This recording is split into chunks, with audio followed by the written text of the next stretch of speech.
untuk menyatakan berhenti.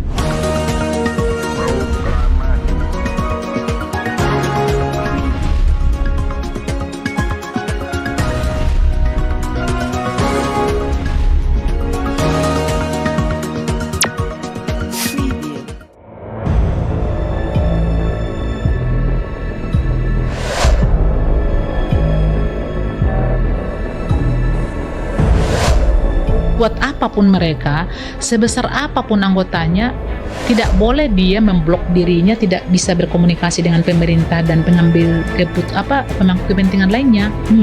Buruh mendesak kalau tidak, misalnya di sana regulator tidak bekerja dan tidak ada undang-undangnya, dasarnya apa? Assalamualaikum warahmatullahi wabarakatuh. Salam sejahtera untuk kita semua. Kembali lagi bersama saya Naura di Secret Story Podcast.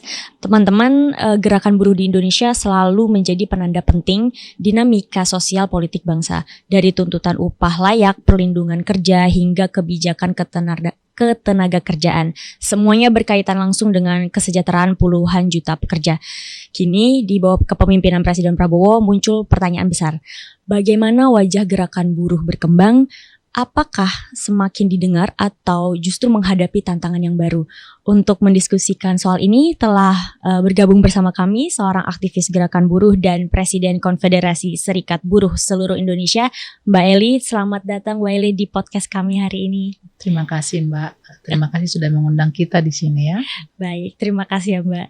Nah Mbak, mungkin sebelum kita lebih jauh ngobrolin tentang situasi buruh saat ini, kalau dari pandangan Mbak Eli sendiri, sejauh mana kondisi perburuhan di Indonesia saat ini Mbak? Silakan.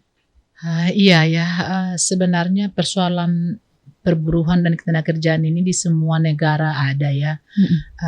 Tidak ada yang misalnya jadi role model yang bisa kita ambil, tapi perkembangannya di Indonesia saat ini kalau bisa jujur memang pasca COVID kan tidak berubah menjadi baik, tapi masih ada tantangan-tantangan selanjutnya, terutama akhir-akhir ini kita mengetahui bahwa sampai kemarin bulan 4 aja versinya Serikat Buruh itu sudah ada di angka 150 ribuan orang yang di PHK gitu. Jadi itu belum sembuh COVID-nya, dihadapkan lagi dengan persoalan-persoalan lain.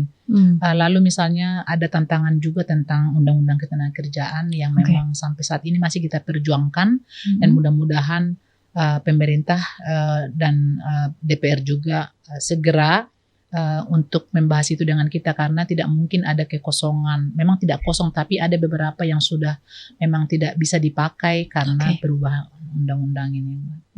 Baik, Mbak, mungkin kita ingin mengetahui dulu ya, kilas balik sedikit.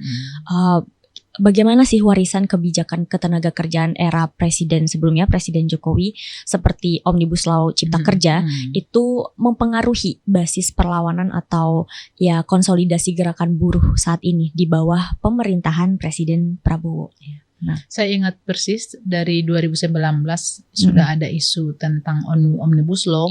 Itu belum dibicarakan, kami sudah menolak sebenarnya karena kami mempelajari bahwa 79 undang-undang digabung menjadi satu, dan kami membacanya itu seperti melihat atau memberikan karpet merah kepada investor tanpa memperdulikan HAM ya, hak buruh, HAM lah, ya termasuk hak buruh di dalamnya gitu.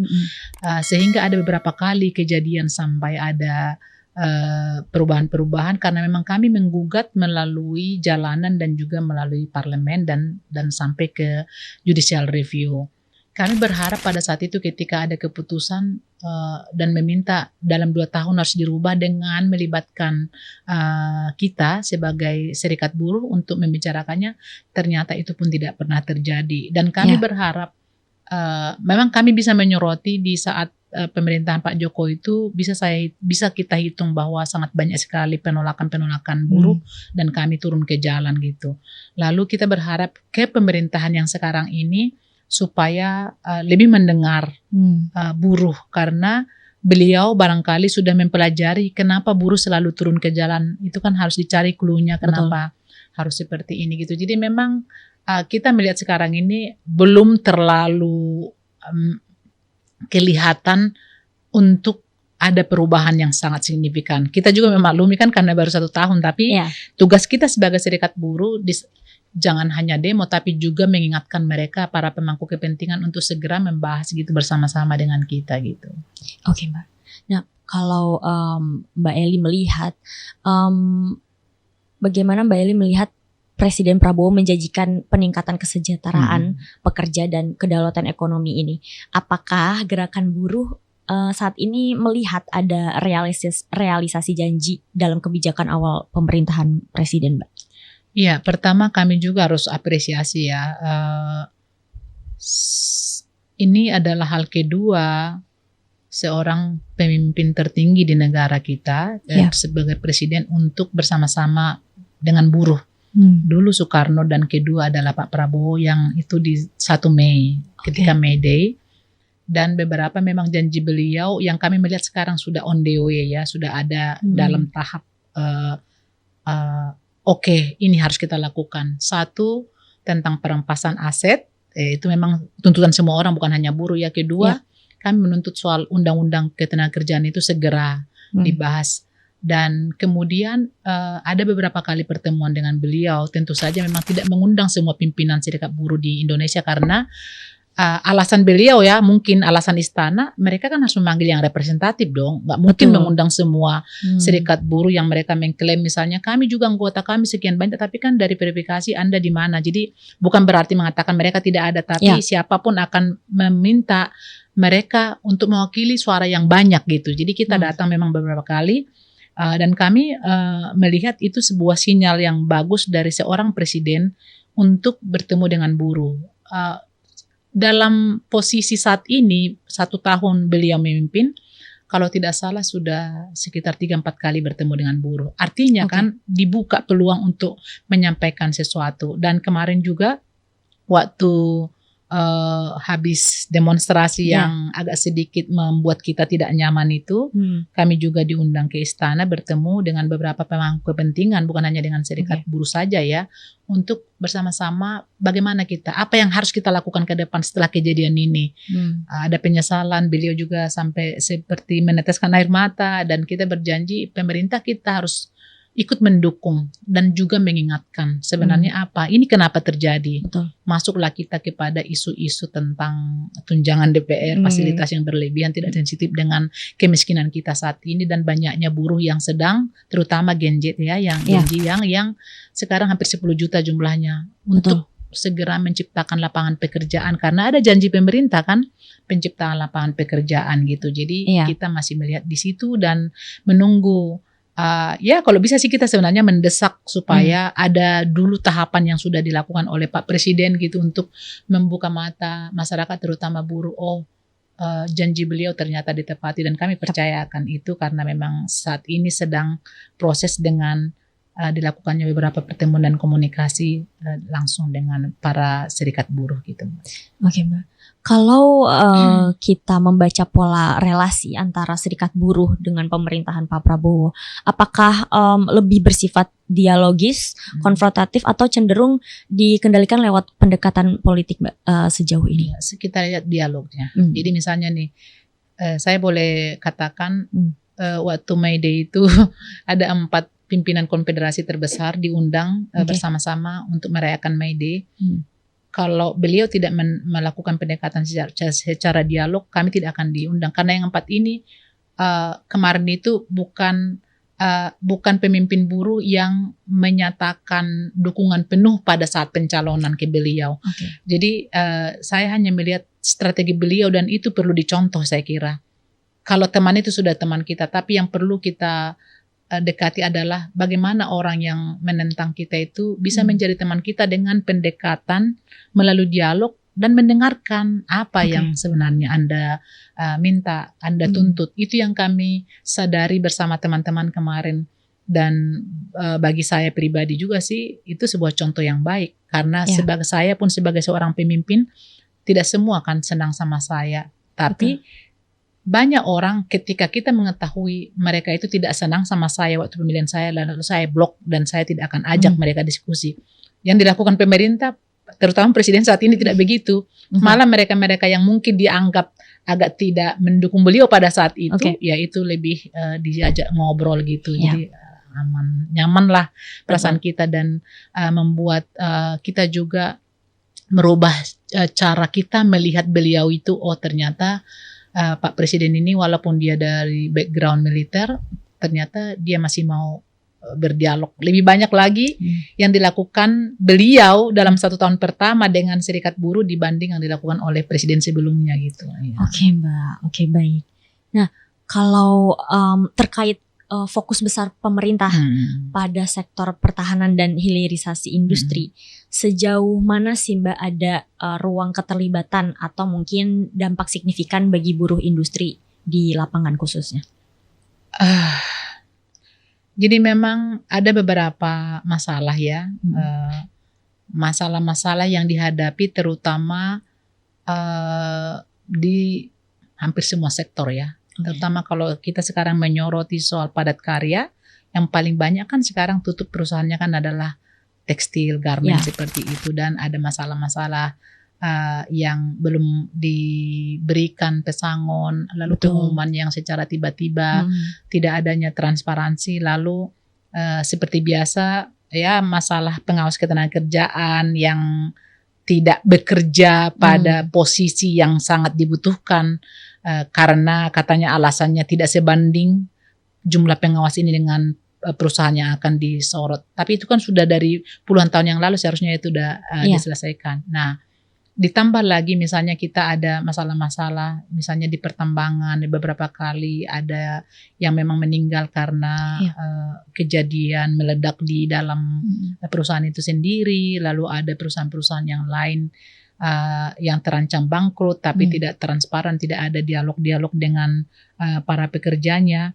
Memang itu menjadi tantangan sendiri, terutama baru-baru ini juga dari salah satu dari Kementerian Ketenagakerjaan yang misalnya dia adalah mereka yang kita inginkan menjadi sahabat kita untuk membicarakan semua hal, ternyata ada masalah dihadapi seperti itu walaupun dalam proses sekarang. Jadi apa yang sudah kita jalin dan kita harapkan untuk diselesaikan dalam diskusi-diskusi sebelumnya itu kan mentah lagi gitu. Kita harus mendekati lagi dari awal gitu. Lalu misalnya ada pergantian-pergantian menteri itu juga kan misalnya kita sebut dalam lingkungan lah seperti itu atau energi. Betul. Dulu saya sudah kenal dengan menteri yang sebelumnya, sudah saya sampaikan masalah tentang perubahan iklim dan transisi energi. Ternyata beliau diganti, artinya kan kita harus memberikan lagi ke yang baru dan belum ada kesempatan untuk itu, untuk bertemu. Sementara di kami sudah ada beberapa riset dan penelitian yang sudah kita lakukan bahwa ini harus disampaikan kepada menteri yang berkaitan. Inilah kejadiannya. Saya soroti misalnya Morowali ya, ada kami sudah melakukan penelitian K3 di situ, ternyata itu sangat mengerikan gitu. Karena kami tidak mau misalnya ada statement dari satu pihak mengatakan oh itu persoalan di sana itu sudah clear, kami sudah berkunjung. Nah kesalahan selama ini adalah ada beberapa serikat buruh atau pimpinan serikat buruh yang dia hanya mengcopy data dari orang-orang tapi tidak bermaksud mencari tahu yang sebenarnya. Jadi hanya saya berpesan begini, banyak sekali misalnya mereka-mereka yang diundang untuk berbicara tapi mengatasnamakan misalnya ahli ketenagakerjaan, ahli perburuan segala macam. Pertanyaannya ada, apakah mereka sedekat dengan kami gitu? Mengetahui, membicarakan langsung, bahkan mereka misalnya persoalan rumah tangga pun disampaikan kepada kita, saking dekatnya gitu. Jadi kami tahu persis, sehingga baiknya mereka-mereka yang pengen tahu sebenarnya masalah-masalah ini Mbak, karena memang banyak sekali. Nah, mereka harus turun melihat itu. Kalau mereka tidak bisa turun, aktor yang paling sebenarnya diminta mereka pendapat adalah mereka-mereka yang memang benar-benar menjadi aktivis serikat buruh gitu. Saya mengatakan bukan ada yang palsu gitu kan, tapi tetap mewakili siapa Anda menjadi pimpinan serikat gitu. Ada nggak anggotamu? Terus suara siapa yang kamu lakukan itu? Kita supaya tidak malu ketika misalnya berdebat dengan pemerintah atau pengusaha, kita punya data. Seperti kami punya data tentang pelanggaran K3 seperti itu Mbak. Jadi banyak sih yang menjadi tantangan karena tidak akan selesai masalahnya ketika masing-masing pihak ini membawa data, tapi datanya ini memang tidak benar-benar seperti itu terjadi. Bukan berarti datanya pekerja tidak boleh sama dengan pengusaha. Kalaupun pada akhirnya sama, tapi kita juga harus memiliki data kita sendiri kan. Sama misalnya nih soal undang-undang ketenagakerjaan, kita minta harus dibahas segera di DPR karena terlalu lama vakum.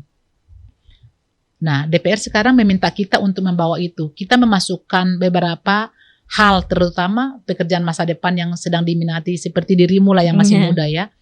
Kami harus melakukan itu ke undang-undang ketenagakerjaan yang baru.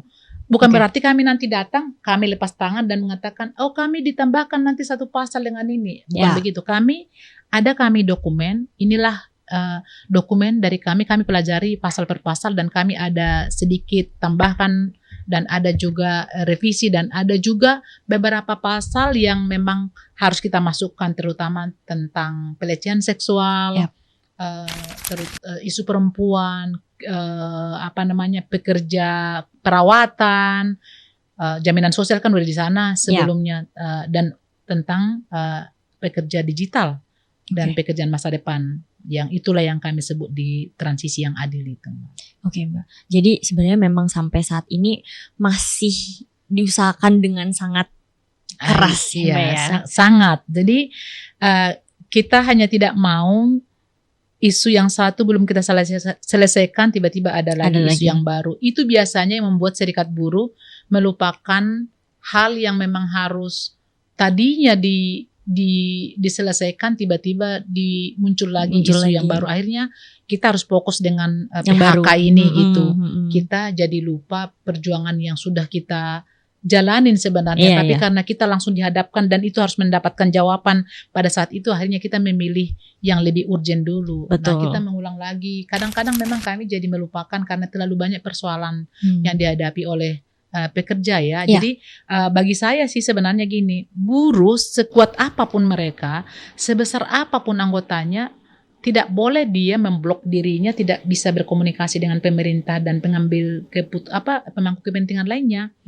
Buruh mendesak kalau tidak misalnya di sana regulator tidak bekerja dan tidak ada undang-undangnya, dasarnya apa gitu. Jadi kita mendorong juga dialog sosial yang berkelanjutan, tapi bukan dialog yang penting kita duduk satu meja supaya dilihat orang kita sudah beramah tamah, sudah dilihat orang kita berupaya, tapi memang harus ada perubahan yang di bawah gitu. Kalau dulu memang kita kan buruh ini kan selalu upaya kami terakhir adalah demonstrasi gitu. Dan dulu masih sedikit, banyaklah kita, tidak perlu kita duduk dengan pemerintah ini, tidak perlu dengan pengusaha, mereka musuh kita, itu banyak yang terjadi. Tapi kami melihat dalam perjalanan, bagaimana mungkin kita bisa merubah sesuatu kalau mereka juga tidak terlibat di dalamnya gitu. Jadi itu yang kita lakukan. Makanya ada beberapa teman-teman juga yang mengatakan, oh dia itu sekarang, contoh ya, Ibu Eli itu kan sekarang udah enggak, itu sudah temannya pemerintah. Soalnya sudah ada fotonya dengan presiden. Itu Mbak Eli itu udah enggak mendukung buruh lagi karena dia duduk bersama dengan pengusaha. Padahal kapan kita membicarakan kejadian ini, Mbak, kalau bukan dengan cara seperti itu.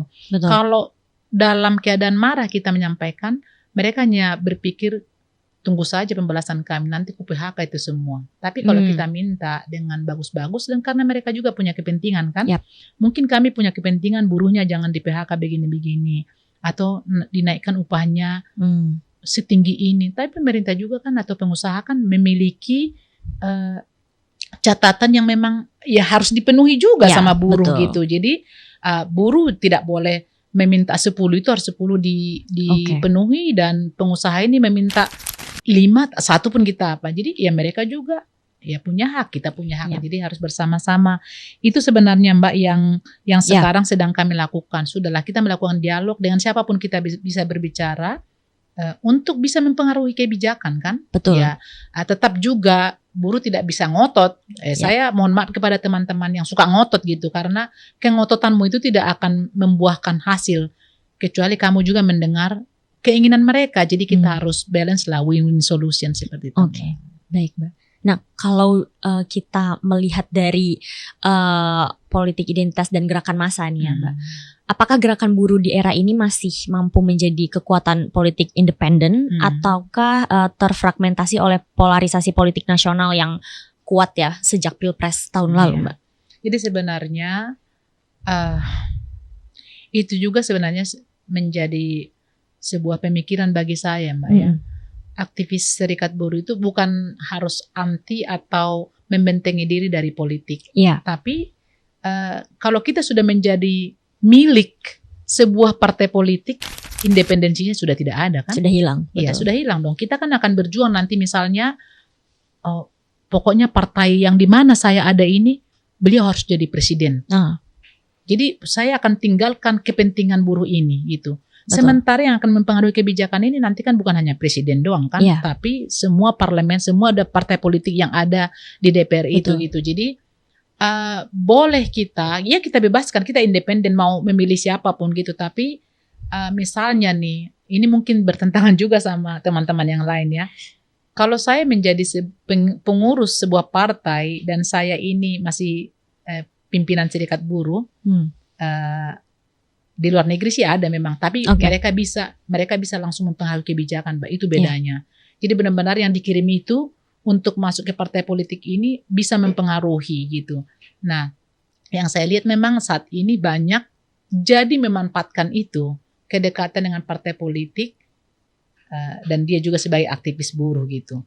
Dan kita melihat ada beberapa contoh yang memang diberangkatkan buruh menjadi duduk di DPR itu, kita tidak melihat kok dia pro buruh, tidak bersuara kok dia tentang isu ketenagakerjaan ketika rapat, dan komisi dia juga tidak di situ gitu. Jadi itu yang harus memang ketika kamu keberangkatkan mewakili kami deh, oke suara kami sama kamu ya, tapi kamu harus berjanji nanti ketika kamu sudah duduk di komisi ini kamu harus menyuarakan tentang persoalan gender misalnya gitu.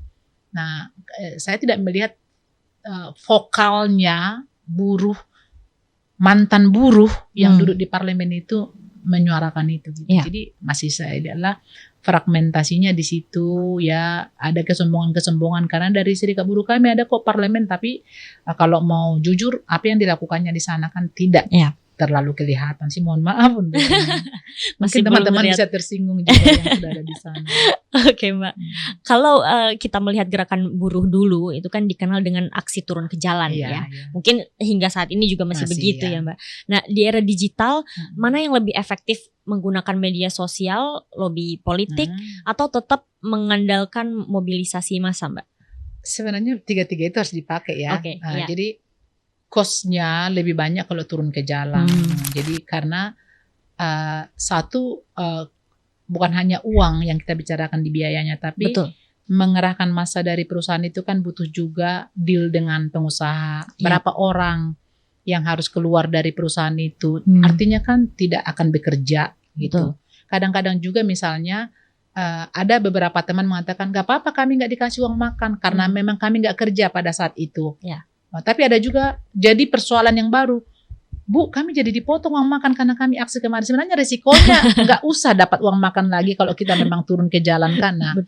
Tapi kami sekarang bukan menghindari, tapi kami buat oke lah. Ini tetap ada dalam dalam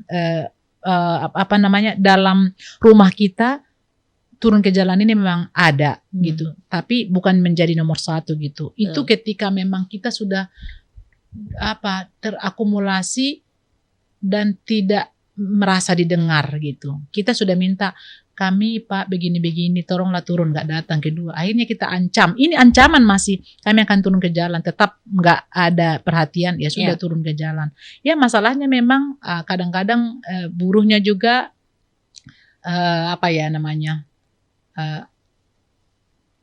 perjuangannya sih sama kalau menurut saya ya.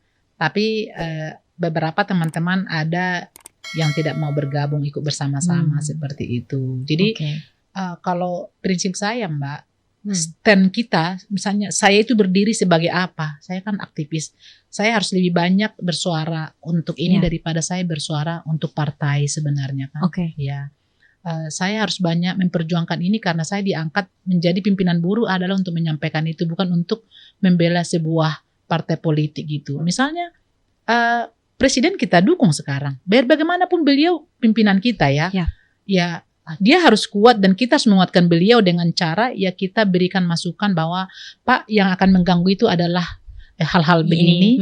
Coba Bapak nanti dipanggillah mereka atau kita apa sebenarnya persoalan buruh, apalagi saat dekat ini kan biasanya buruh akan turun nih Mbak. Biasanya bulan 11. Bulan 10 sudah mulai merancang berapa upah yang akan kita minta naik. Terus nanti bulan 11 biasanya itu secara agenda tahunan tanpa tertulis itu sudah memang harus turun ke jalan gitu ya. Nah, di saat itu juga kita pasti banyak dapat undangan untuk melakukan dialog-dialog, podcast juga, televisi juga untuk meminta masukan dari kita. Sebenarnya Anda meminta berapa sih? Nah, saya sebenarnya tidak terlalu suka kalau ditanya langsung angka gitu karena menyebut angka tanpa kita ada dasar untuk menaikkan itu kan agak seperti tidak masuk akal karena kalau kamu pun nanya sekarang naik upah tahun depan Bu berapa, saya nggak akan bisa mengatakan itu sekarang. Kalau untuk saya untuk pamer sama orang-orang biar dikagumin orang, saya bilang aja saya harus memperjuangkan 50%, tapi kalau kenyataannya tidak bisa dan direspon dengan PHK kan nggak bagus juga. Betul, iya. Lalu kalau tadi terkait upah ya, Mbak, tuntutan upah minimum 2026, bagaimana sikap buruh terhadap formula pengupahan yang dipertahankan pemerintah sampai saat ini? Apakah ada ruang negosiasi yang lebih adil dibandingkan masa lalu atau sebelumnya, Pak? Itulah memang agak sedikit susah ya karena formulanya kan ada inflasi pertumbuhan ekonomi lalu ada ALPA gitu. Betul. Sehingga karena Presiden melihat itu kemarin agak ribet, diskresi ya, dia menyebut 6,5% yang memang sebagian direspon dengan PHK, pengusaha sebagian juga tidak senang dengan itu gitu. Tapi kita melihat sepertinya Presiden ini juga mau menunjukkan ke buruh bahwa saya pro Anda loh gitu, itu kita syukuri banget gitu. Nah, supaya nanti semua sama-sama enak, memang setiap kenaikan upah ini tidak ada yang enak perasaannya, terutama dalam pengusaha kan selalu katanya kan selalu merugi mereka ya. Kita nggak tahu benar nggak merugi mereka sebenarnya gitu. Nah akhirnya ada upah-upah yang disepakati, ada upah minimum yang tidak dilaksanakan dan mereka tidak mau mengadukan itu karena takut dengan ancaman PHK seperti itu. Nah soal pengupahan ini ya kita pengen melihat Mbak, makanya tanggal 23 ini kan kita diundang untuk RDPU tentang Undang-Undang Ketenagakerjaan yang dimana kita sudah memasukkan isu itu di situ gitu supaya penentuan upah minimum itu jangan seribet yang terjadi karena memang kalau itu terjadi nanti ada lagi masalah-masalah. Barangkali gini, ada beberapa pemerintah daerah yang akan menaikkan lebih tinggi untuk menaikkan popularitas dia karena akan terpilih segala macam. Tapi pengusaha nanti bilang, ya kami tidak sanggup dan mereka mulailah PHK. Nah ketika PHK ini, pemerintah yang akan dipilih ini kan juga tidak memiliki power untuk sekedar membujuk stay lah ke pengusaha karena anak-anak ini butuh pekerjaan. Ya seperti sekarang inilah, saya setiap lewat diesel itu yang bahan bakar itu loh yang sekarang sudah anak-anak hampir di PHK semua. Saya nggak tahu apakah karena saya aktivis setiap lewat itu 2 hari terakhir itu saya menangis ya. Karena saya lihat jadi berdagang kopi mereka. Itu apakah yang begitu sebenarnya yang akan dilakukan pemerintah untuk merespon lapangan pekerjaan yang katanya untuk menciptakan pekerjaan tapi menjadi tidak seperti itu. Jadi kami hanya berharap besar Mbak, tanggal 23 ini adalah saat yang menentukan bagi kami supaya penentuan upah itu juga sudah berdasar undang-undang yang baru itu gitu. Ada dasar kita gitu, tidak perlu memakai, kalau kami memakai PP 78 misalnya atau undang-undang yang lain, undang-undang 13 itu juga kan bisa dimentakan, itu tidak berlaku karena begini-begini. Nah kami hanya berharap 23 hari Selasa ketika semua pimpinan buruh di sana ada, itu direspon dan undang-undang itu segera kita sudah bisa, mungkin memang nggak langsung diputuskan, tapi setidaknya sudah terbuka ruang bahwa inilah formula yang akan kita pakai seperti itu. Betul, berarti tanggal 23 nanti. 23 hari Selasa ya. Mbak Eli, kalau terkait fleksibilitas kerja, ini kan dengan maraknya ekonomi digital dan mungkin ada gig ekonomi. Nah, kalau apa sih sikap gerakan buruh terhadap perlindungan pekerja seperti ojek online, misalkan kurir dan pekerja lepas? Sebenarnya Mbak, kami itu ya, mungkin juga konfederasi lain, tapi karena saya ada di dalam organisasi saya, itu sudah beberapa tahun yang lalu kami sudah melakukan riset tentang itu Mbak. Bagaimana definisi undang-undang ketenagakerjaan itu juga mencakup mereka yang bekerja di situ, karena definisi pekerja itu kan ada perintah, ada upah. Ya. Nah, yang memerintah mereka itu siapa? Kan kita nih. Ya. Nah, jadi definisinya yang harus dirubah supaya mereka yang bekerja di digital itu, kurir, ojek segala macam itu, memang mereka adalah dimasukkan dalam kategori pekerja yang memang mereka punya akses juga terhadap perlindungan jaminan sosial. Mungkin kita agak berat mengatakan soal pesangon atau upah bulanan ya, tapi kan pelan-pelan lah. Tapi setidaknya mereka memiliki akses tentang perlindungan ketika mereka ada kecelakaan dan jam kerja. Karena mereka misalnya ada di beberapa negara itu jam-jam tertentu dimatikan supaya mereka bisa istirahat gitu.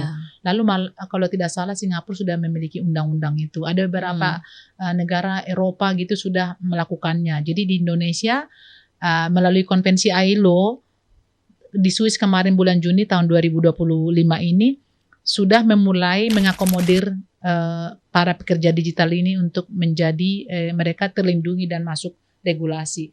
Nah, memang tidak sampai selesai kemarin karena itu tahun depan akan dibahas lagi. Nah, itulah cara kami, karena kami sudah berjuang hampir 5 tahun menghadap pemerintah, mensosialisasikannya dengan para pekerja yang lain, memanggil para perwakilan pekerja Gojek, kurir segala macam untuk membuka peluang. Sebenarnya begini, benefitnya ke kita ya. Kami bisa memperjuangkan kamu dengan cara kamu harus menjadi anggota kita supaya ada alasan kita. Lalu kami jelaskan ke mereka, inilah yang akan kalian dapatkan ketika kalian sudah kami perjuangkan menjadi dalam tanda kutip pekerja. Kamu memiliki, sekarang kamu kalau kecelakaan kan kamu bayar sendiri. Maaf dulu, kalau kamu meninggal juga tidak ada yang tinggal sama keluargamu. Contoh kemarin yang Afan ya, itu kan karena mereka untuk kehidupan mereka kerja di tempat berbahaya. Itu kan kemarin kan itu katanya mengantar, dia bukan ikut tidak ikut demo, tapi ada pesanan dia mau ngantar. Itu kan di tempat berbahaya dia itu sampai meninggal gitu. Nah, beruntung 2 bulan sebelumnya dia sudah masuk BPJS sehingga dapat. Tapi yang lain-lain itu yang jutaan sekarang kan katanya sudah ada hampir 4.500.000 gitu. Ini bisa nggak ini mereka mendapatkan akses? Dari mana? Mereka kan memang harus ada regulasi kan, harus ada undang-undang. Tidak boleh mereka kita perjuangkan dan tidak ada yang mengikat mereka, dasar hukum yang memang membuat mereka bisa mendapatkan itu. Jadi konsentrasi kami sekarang nomor 1, ada beberapa ya, just transisi itu termasuk di dalamnya, transisi yang adil dari pekerja formal ke informal, tapi bukan berarti menghancurkan mereka, menjadi tidak decent gitu. Jadi itu yang kami lakukan sekarang Mbak, sehingga kami memiliki anggota, tapi tetap saja misalnya kalau ada kejadian-kejadian yang di luar kendali kita, itu bukan suruhan kita sebenarnya. Misalnya seperti demo, kemarin kan ada demo online itu, memang mereka ada asosiasi tersendiri, itu juga mereka memiliki hak untuk itu. Tapi untuk teman-teman yang di sana, yang di pekerja platform, yang kurir, yang online, bahwa kami itu bekerja loh untuk kalian tanpa kami mengenal mereka gitu. Karena kalau kita tidak memperjuangkan itu, jadi kita nggak bisa parsial hanya memperjuangkan pekerja yang memang dapat gaji bulanan. Mereka yang informal juga kan kita harus perjuangkan gitu. Ya, tugas serikat buruh di situ memang mungkin tidak akan berhasil dalam waktu sekejap, tapi kalau tidak disuarakan dari saat ini kapan lagi. Dan kami berharap pemerintah kita ini mendengar ini juga. Di internasional sudah dibicarakan. Jadi sudah saatnya memang membuat undang-undang ini juga harus mengcover semua mereka yang bekerja. Dan yang kebingungan adalah ketika kita berbicara tentang pekerja digital ini, ternyata kalau kami kan selalu bersentuhan dengan Menteri Ketenagakerjaan kan, ternyata sekarang sangat banyak, ada perhubungan, ada transportasi. Jadi ketika kami bicara soal transisi yang adil, sebenarnya kami dengan siapa sih bicara ini? Betul. dengan menteri yang mana. Jadi tidak satu pintu. Tidak satu pintu. Itu yang memberatkan. Kami misalnya datang ke menteri A, mereka datang, oh bukan di kami. Ke menteri B, oh bukan di kami. Anda harus kesana.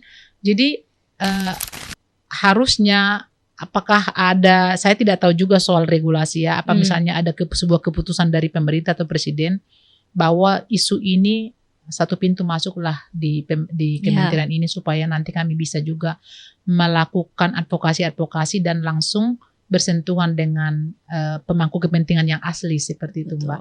Jadi percayalah, saya kira karena ini sebenarnya sudah disorot dunia sekarang dan juga nasional ya, terutama para kita aktivis ini tentang pekerja digital yang online ini, pemerintah juga sudah harus melihat ini sebagai sebuah yang sangat urgent dan harus segera diakomodir dan memang langsung ada implementasinya seperti itu. Oke, baik Mbak. Nah Mbak, kalau untuk terkait perihal gender dan juga buruh perempuan ini kan juga banyak ya Mbak ya pekerja buruh itu dari perempuan gitu ya, sudah banyak lah kalau untuk saat ini.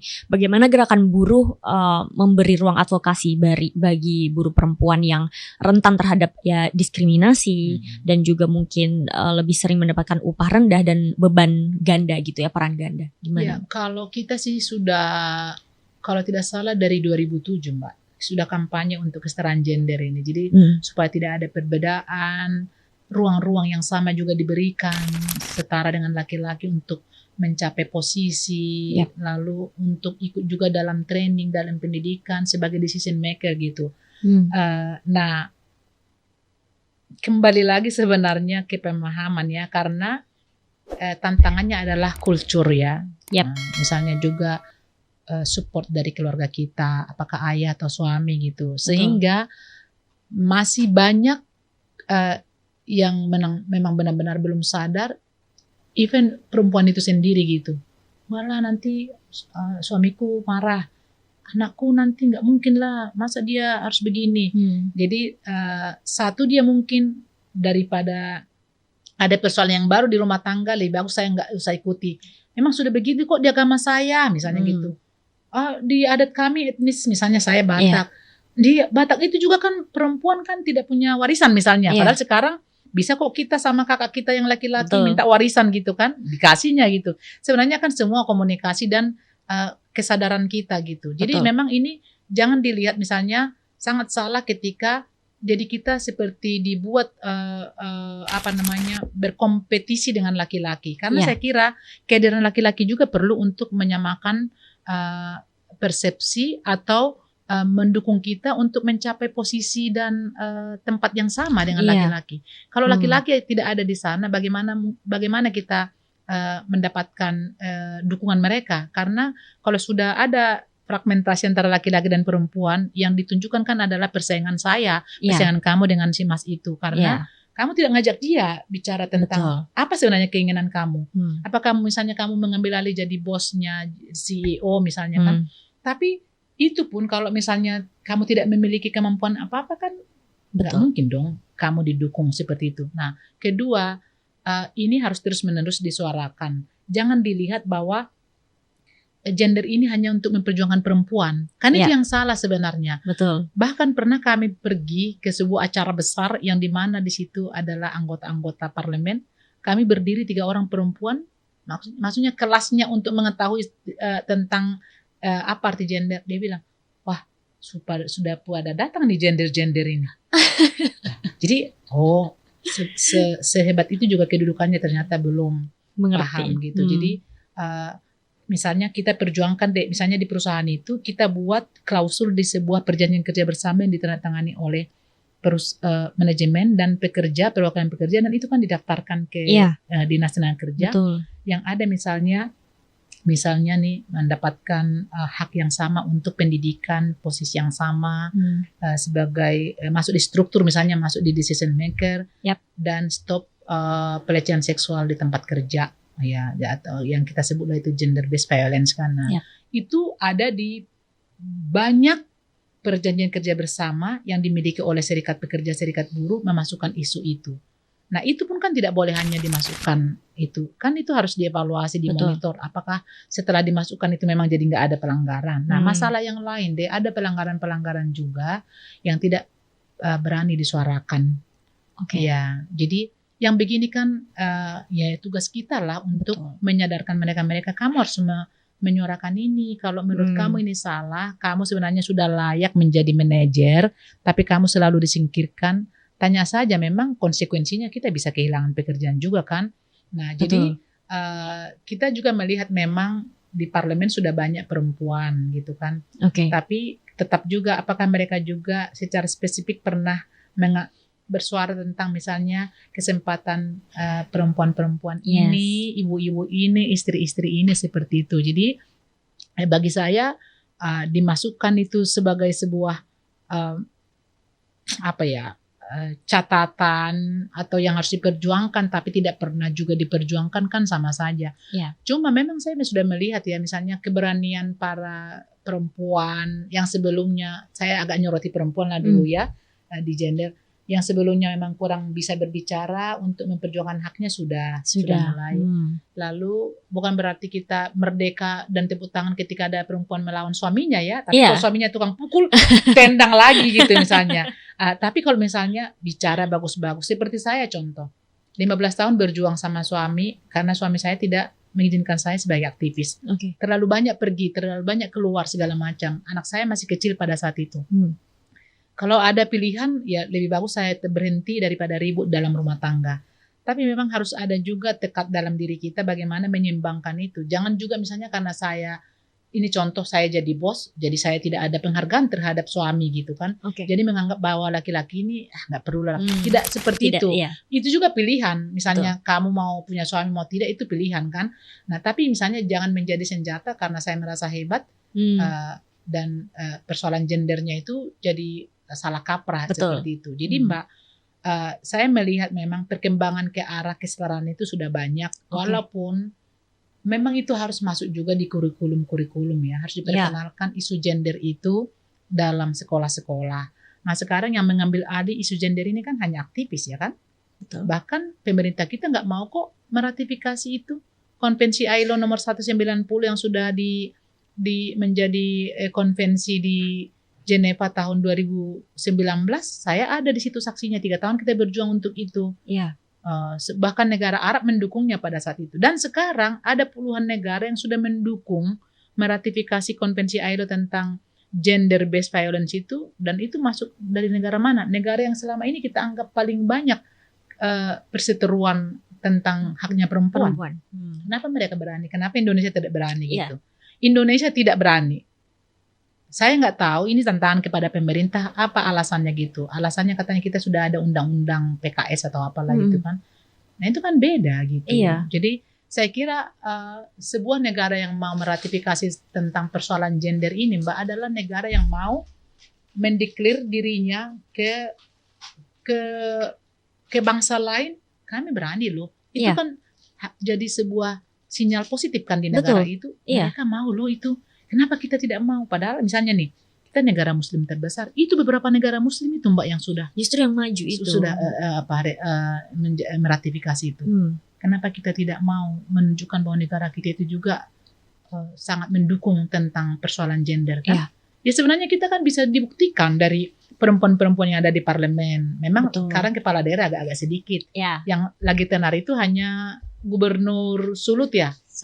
Maluku atau apalah? Di Maluku. Nah, kan sebagian besar kan masih didominasi para pria gitu. Nah persoalan yang lain juga Mbak, soal persoalan gender ini emang kita butuh suara semua pihak, tapi saya melihat ya kecenderungan perempuan ini tidak mendukung perjuangan perempuan lainnya gitu.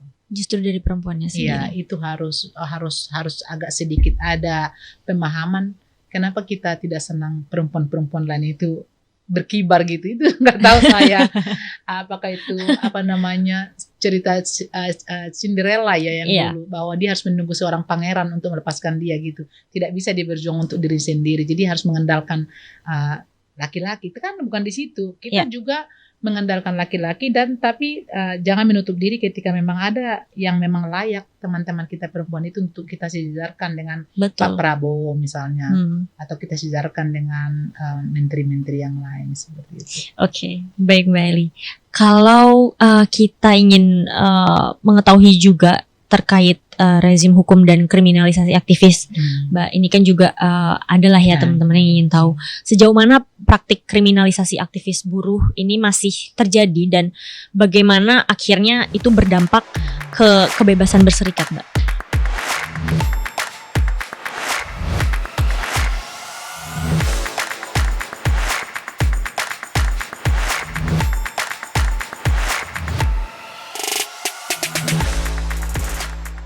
Untuk menyatakan berhenti